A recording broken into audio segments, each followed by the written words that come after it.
Okay, I am recording this to show you what it might look like on a phone. You're going to want to download and open the GMeet app. It's up there, it's white with a green kind of quotation mark. When you open it up, you're going to see yourself more than likely. On the bottom, you're going to see new meeting or meeting code. If you are making a new meeting, you would press plus. If you are joining a meeting, you would hit the meeting code. So in this particular scenario, I'm going to be putting in a meeting code. So the teacher may have sent out a meeting code or a nickname, and essentially I am going to try and put that meeting code in there. If you're a parent and you have been given a meeting code, you could throw it in there. If you're a student, if you've been given a meeting code, you could go through there. Now personally, if I was a teacher, I wouldn't start my meetings on the app. I would simply make them in a web browser on my main computer. But if you're a parent, you're probably going to be accessing this from the app. So joining a meeting, you can just type it in. Now you can also, if you happen to be invited in a meeting through an email, you can click it. You can click it through a text message. You should be able to click the web link through a Facebook page, and it should, if you're on your phone, trigger the app to open. This is just an example of if you have to type the code in. So basically the link is active, and when you click it, it should trigger you. The one thing in this scenario is it's going to trigger you to sign in with a particular Google account. And once you do, you will be in the meeting with everybody else. So for example, in this I have my wife, myself on my computer, and myself on the phone.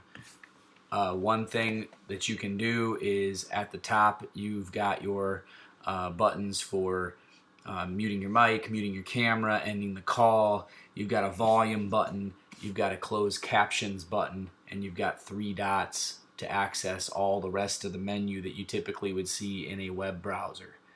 So as you see me in this video, I am kind of talking my way through how to do that, but in that center strip, that's with the 2 people, you can see the people that are in the meeting.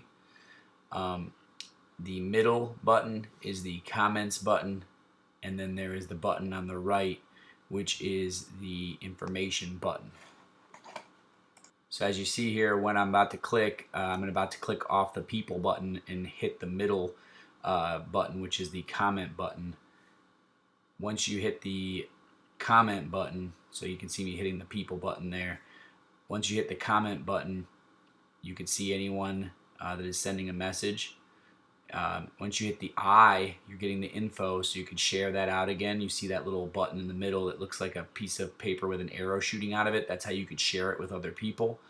When you're at the top, you've got that red button. I've muted the mic there, so you would probably not see it red. You would see it clear. Once you look at the top, you can turn captions on. You're actually going to see my captions turn on here.